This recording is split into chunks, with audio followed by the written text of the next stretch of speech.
Are you looking at doing projects to get the best ROI? Maybe you're thinking about doing some sort of remodel project. My name is Spencer Sue, and I have a top producing team. In the last 5 years, we've helped over 250 people with their moves. Now, a lot of people, whether they're a buyer, they may want to buy a fixer type of property, but maybe they are a seller and they're trying to maximize the most for their home. Today, I'm going to be going with some of my favorite contractors, and we're going to be talking and reviewing all sorts of different projects, things you need to be mindful of, things you may not have even known about. We're going to look at a garage converted ADU. We're going to look at bathroom remodels. We're going to look at kitchen remodels. We're also going to look at if you have a pool that you're trying to buy. Don't worry, it's not as scary as you may think. Come join me and take a look at our discussion and leave in the comments below if there's anything myself or these contractors can help you with. So thanks guys for allowing us to take a look at some of your current projects. And we're going to be looking at a lot. We're going to first look at this in-law unit that was converted from a garage. And so previously, this was about a 410 square foot garage. So walk us through a little bit of like,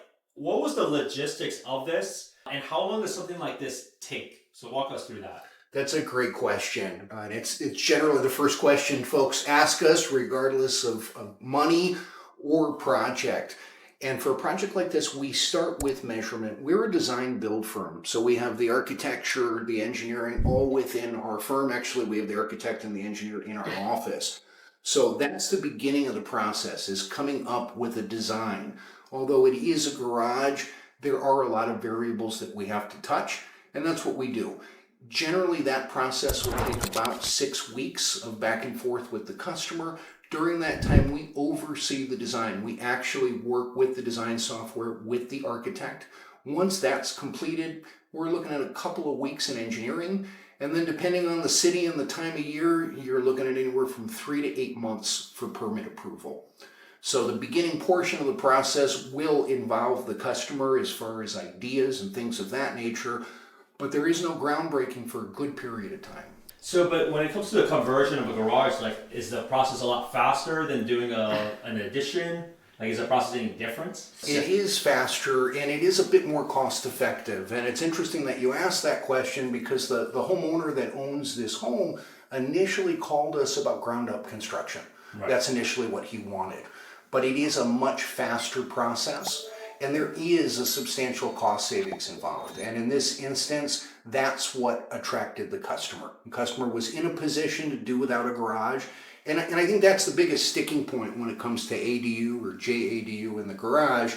We can convert it, we can do a beautiful job, but if you need a garage, you need a garage. Got it. And then, so what is the cost of something like this? So if given that owner brought up the example, we're here in the East Bay, and so for a garage conversion, how much is everything from a labor perspective plus materials, and how does that usually compare versus if you were to build a 410 square foot detached in-law unit in the backyard? That's a great question. So for an area like this to be done similarly to this, you're looking at somewhere in the range of 140 to 200,000. Okay. This is for labor. So usually contractors work that the contractor provide the labor and the rough materials, and all the finishes are usually outside the scope. Okay. So I say for labor, rough materials, including the planning process, the architectural and engineering, it's 140 to 200. For finishes, it ranges widely. Okay, if you're going for mid-range, I would say it's like $30,000 up to $50,000 for all the finishes you see here. When I say finishes, you can take a look on the cabinets, okay, the mini split as I will consider, the flooring. Basically, if you go to the bathroom, you will see the tile, all the appliances. So those are the finishes. So the finishes would include include everything, like even appliances. Is that correct? Appliances. And like the bathroom. And in this case, you also mentioned about the splitters, which is something that's not as many people consider just because they didn't factor that in, because the reality of like having a separate detached, either if it's detached or if it's in the garage, it's not set up to the central heating anyways. And especially, however, depending on how you want to use it, you may have it rented out. So there's no point to have your central AC on when the tenant or the other person in the other place is using it. So the splitter side of it is also included. Like, how much is the splitter side of itself? In this case, it has one for the living room and then one from the bedroom. So it's also can range because you have different companies, different vendors. Usually for 400 square foot with 2 units, as you see over here, one in the room and one in the living room, that would cost somewhere between 1,500 to 3,000 per unit for all the system. for the two units. Yeah. Okay, got it. Okay, so and then that cost is something you provided, the 140 to 200. That's basically the labor of even installing the setups for the AC splitters along with the furnace, correct? Correct. Yes, from the beginning, from the moment it's a garage and an idea to the moment we complete it and it's a house, a livable house that you can actually rent it, it's all included. Got it. Another point that we like to make, because we are a design build firm, while we do not include the finished materials, we realize that everybody has wants and needs and they want it to look good. So we do include an interior designer who acts not only in the design capacity, but in the procurement capacity. That way we can make sure that we have everything we need and the customer is not bothered. Got it. And then what's the cost difference if you were to do an addition outside instead? So you mentioned the 140, 200 because at least it has the shell here. But if it didn't, what kind of price difference are we looking at for a detached one outside? Yeah, because we have the shell over here, we have all the framing of the garage, so that make it a little bit cheaper. But if you're doing an addition, for example, this size or an ADU this size, so that would cost 240, I would say, to 200, somewhere in this range. Mm-hmm. So it is more cost effective to do it in the garage. Got it. Okay, cool. Is there any other questions that I didn't ask that any of your customers may ask related to like an in-law unit conversion or in-law unit building that should be factored in? Yeah, there's some conventionalities that we like to point out. We've been doing remodel for a long time and we do a lot of different variations on a theme and folks are often concerned about the inconvenience, right? You got people working in your home.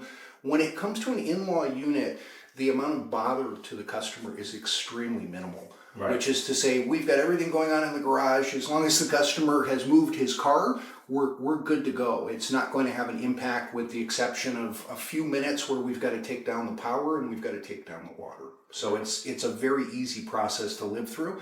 And it's similar with ground up construction. It's also similar with an addition.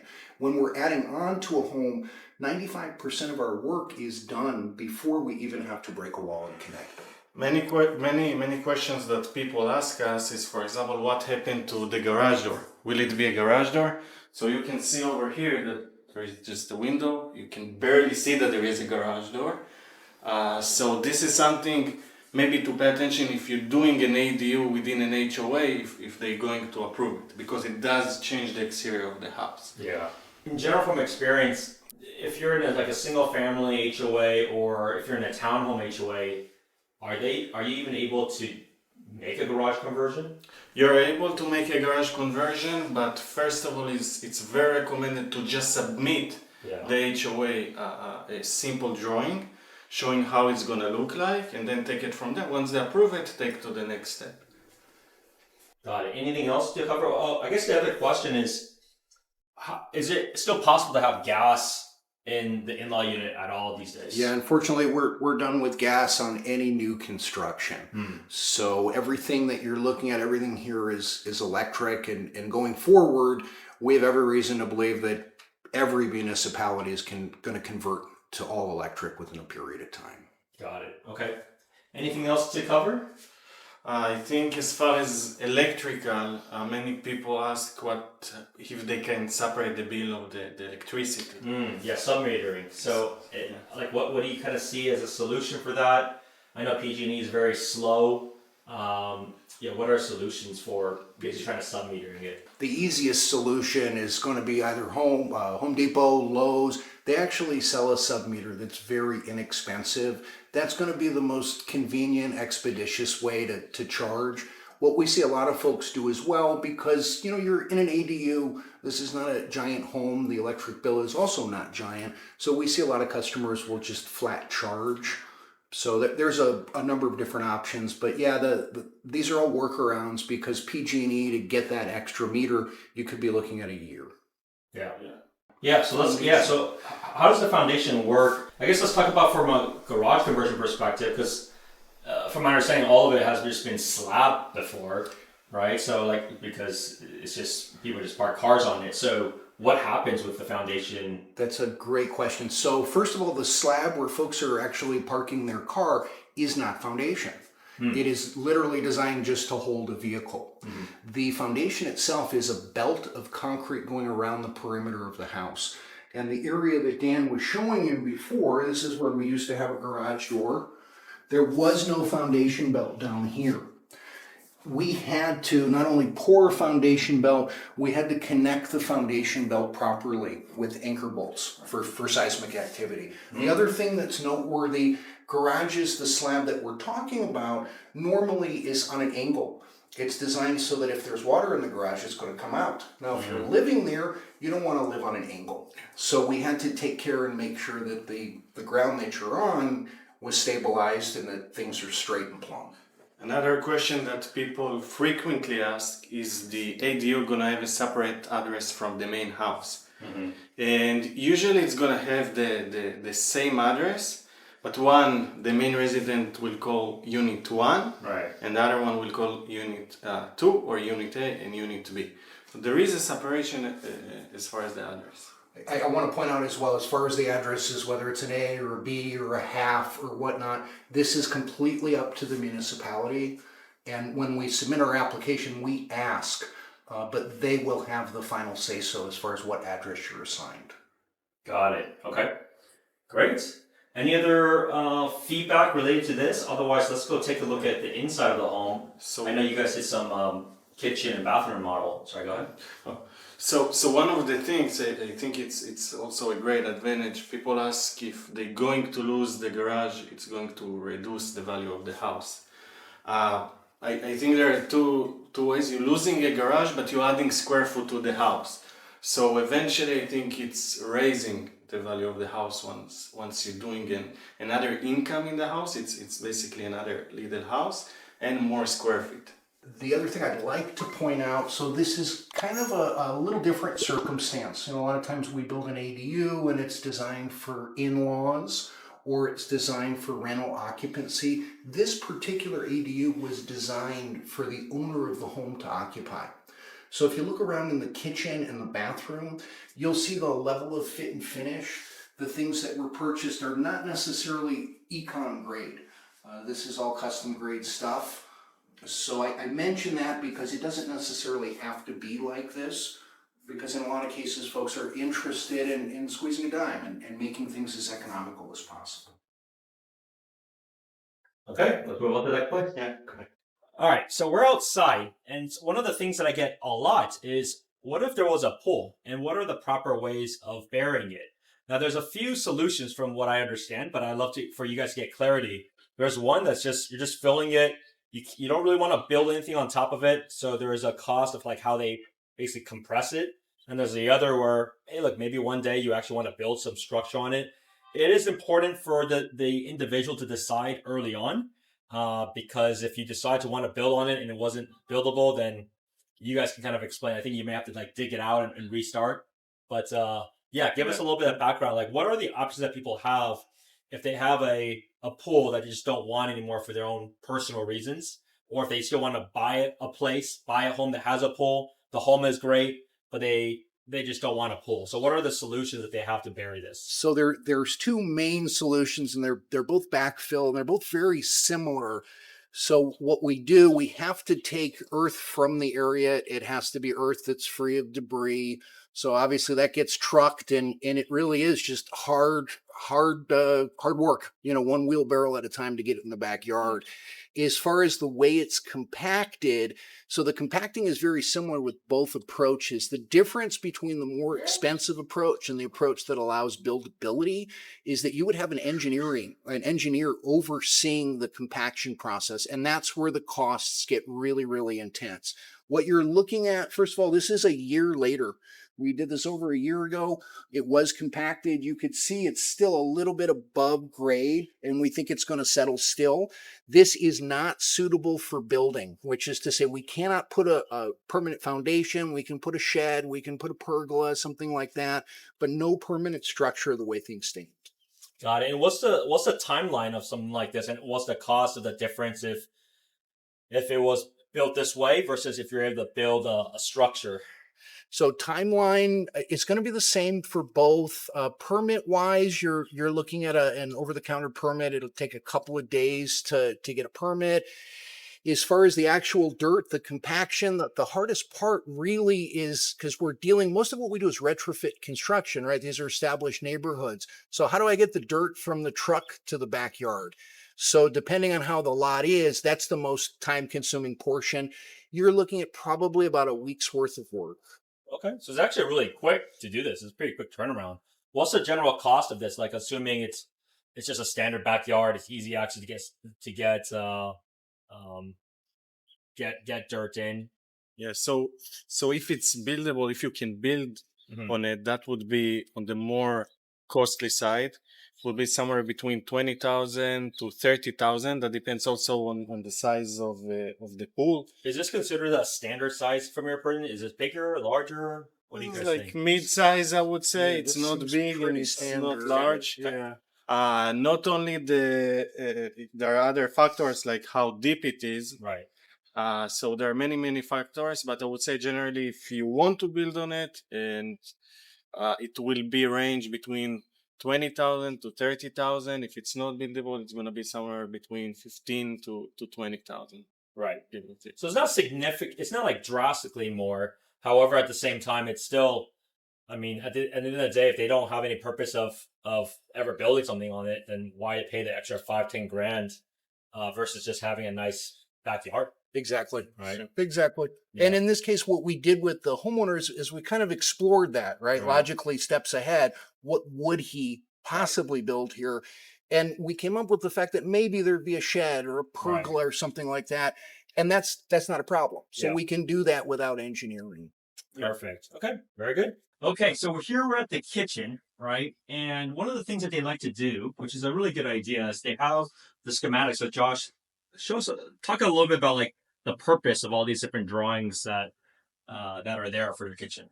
Okay, so when the cabinets come, they're coming in boxes, and for all intents and purposes, not only do the boxes look very, very similar, but the cabinet themselves look very, very similar. So what this is for us is a treasure map. So this is the schematic to tell us exactly which cabinet goes where.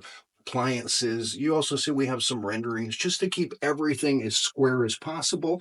We also have a designer involved, so if there's ever a question, we immediately bring in the designer.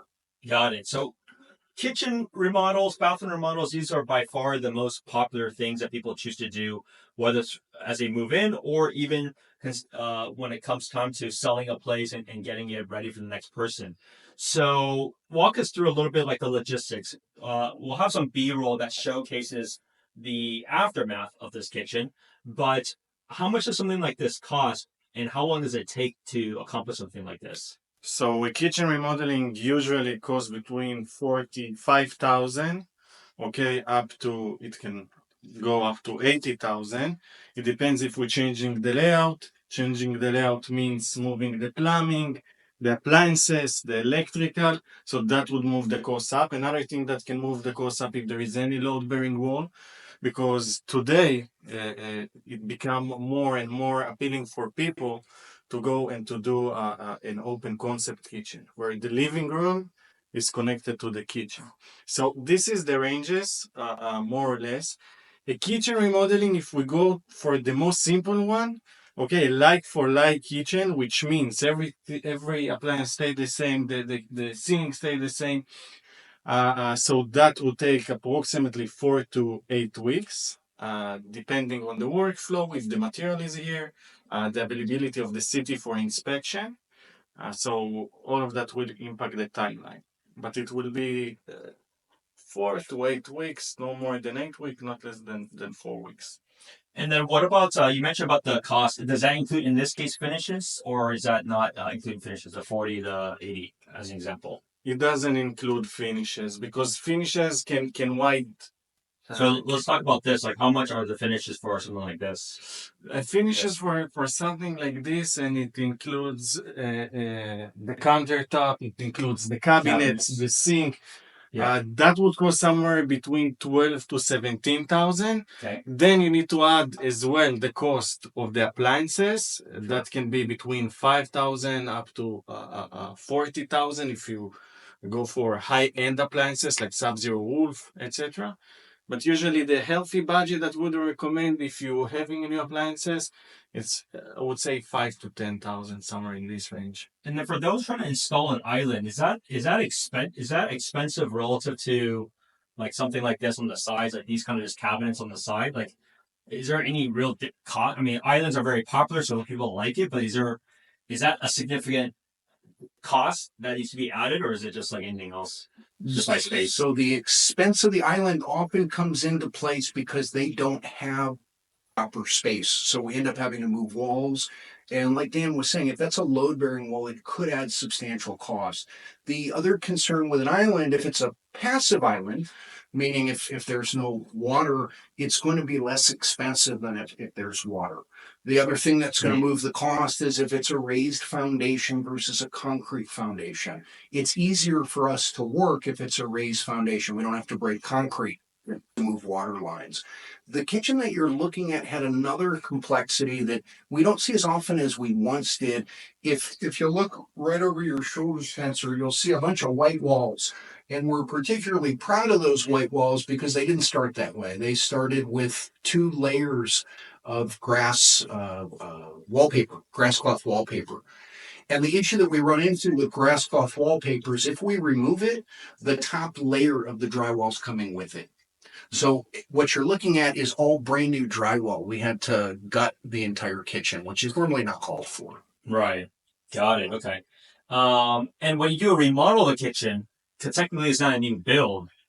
I guess in that case they already have the gap line there, but if they didn't have gap line, I guess you can always add a gap line in that case. For now, as far as always, we have every reason to believe the municipalities are going to continue to be more and more restrictive. But for now, we can add a gas line. We're often asked to do so, and I love cooking, so I definitely appreciate that request. Yes, in a new construction, it's forbidden to add a new gas line. In existing building inside the house, you can add the gas line. Because most of the gas lines you're going to be pulling generally is probably from the water heater. Is that usually the closest from what you guys see, or is it? Like where are you guys pulling the gas line from? So if you look behind you, we've got a fireplace. So depending on proximity, sometimes we have a gas fireplace we can jack into. Sometimes we've got to go to the water heater. Water heater. We can also go to the main. Main gas line. So there are many, or to the furnace. There are many ways to connect. It depends what is the closest.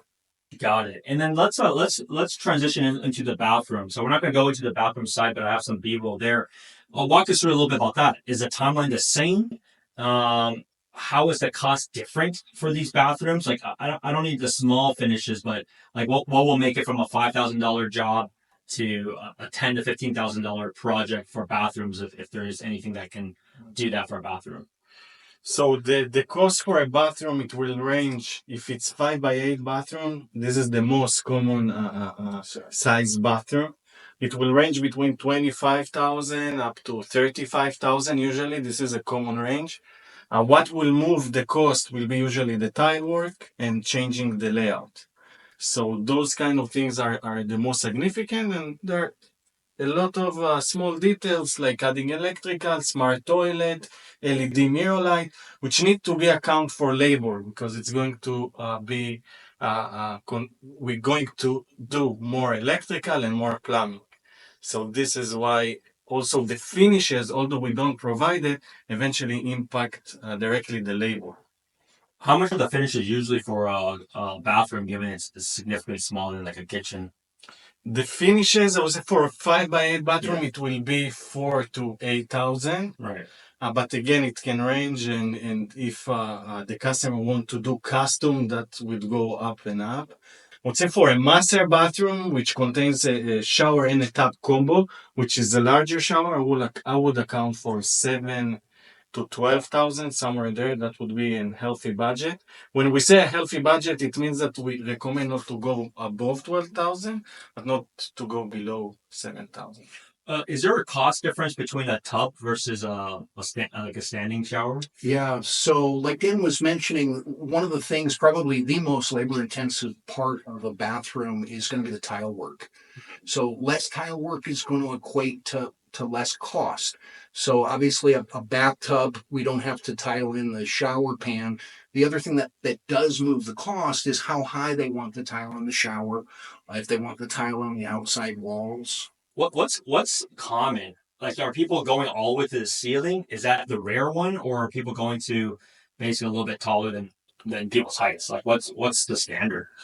The height usually today. So if you look at all bathrooms, the height of the tile will be much less than the ceiling.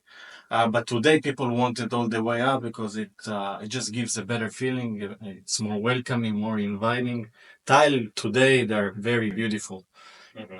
So Got it. Any other comments that I may have missed just throughout all the different remodel work that you guys been doing? yeah, so for a bathroom and a kitchen, most people usually think that it doesn't require a permit, but it does require a permit. It's a very, very simple permit usually if it doesn't involve removing walls. It calls an over-the-counter permit, which usually you can pull it and you can get it between 1 day to 7 days, so it's very fast and quick. But you do need a permit, and me and Josh, we recommend to do every project with a permit, because otherwise it can lead with to a complication with the city. Yeah, the risk you run in not having a permit, every municipality around here has anonymous reporting. And I mention that because a lot of people think that a building inspector is kind of a detective, and they're certainly not a detective. They've got 10 to 12 things to do in a day and not a lot of time to do it.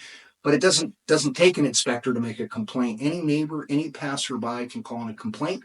What the city will do is they'll red flag the project and they'll make us turn it around, which is to say anything that you've done without a permit is effectively lost money if they catch you. So it's not worth the risk. It's not worth the risk at all because, I mean, think about it. You're spending $50K plus, and the permits, quite frankly, are not that expensive. Yeah. And it's maybe in the past it may have been super drawn out, but it's really quick to get permits. So when it comes to just not dealing with the risk, but also, quite frankly, if you're thinking about even reselling it, it's always a good idea just to do things properly. And maybe you have to account for an extra couple of weeks, but I mean, you're spending $50,000 plus on each of these projects, so it's really not even consideration that you should be having. The other misnomer that we hear quite often with permits is folks are afraid of the inspection process, and it's been our experience across the board that if you're dealing with a reputable general contractor, we are actually calling for the inspection. The inspector is coming and looking at exactly what he's supposed to. So the inspection process is definitely not something to fear. Great. Well, thank you guys so much for your time. I will have your contact details in the description. And any final words? Yeah, you'd ask a lot of questions about finish costs, and I want to point out that we've done a couple of projects together. And those are projects where the customer is selling the house. So they're not necessarily concerned with the look per se, but they're very concerned with the dollar amount, the price tag. Yes. And what we've been very successful in doing vis-a-vis Spencer's team, Spencer's stager, and our designer is setting forth a complete program. So we include everything you need, and we can do it within a given budget. So Dan was saying 4,000 to 8,000 within for a bathroom. The last bathroom that we did with you, Spencer, I believe we came in at $59.99. The customer wanted to come in right under 6,000, and we had no problem doing that. Yeah, I mean, at the end of the day, the objective for everything is we want to understand, like, one, the budget, but also two, most importantly, like what's the best value for the dollar amount? Because a lot of these projects, the return of these, I mean, you just heard how long it takes to do. And yes, it's going to cost 50 grand plus, depending on what you're choosing.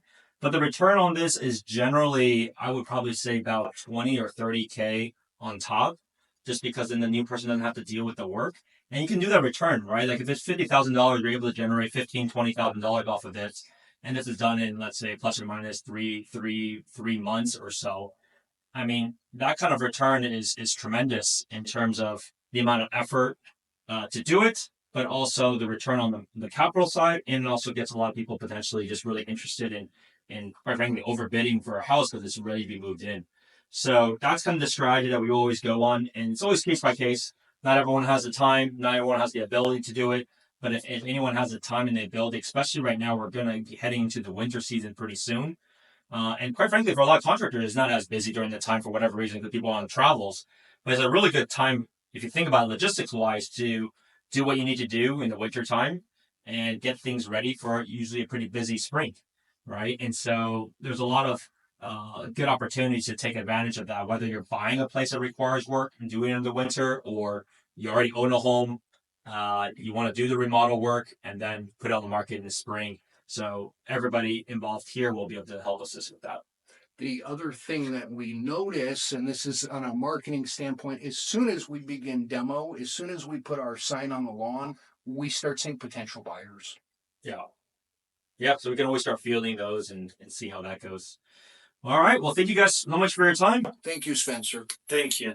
I hope you enjoyed all the different things that we went over today. If you found that helpful, leave it in the comments below. Share this with your friends, especially anyone that's thinking about doing a remodel. If you want to go over numbers together, I'm happy to go over that with you. Our team will help project plan the entire thing for you. So whether you want to be a buyer doing remodel work or a seller doing remodel work, you have a pretty good idea about the cost, you have an idea about the timing wise, and then we can get you underway in finding that fantastic property. If you found this helpful, I would love to go over a strategy call with you. Give me a call or text 408-547-4590. I'll see you next time. Bye now.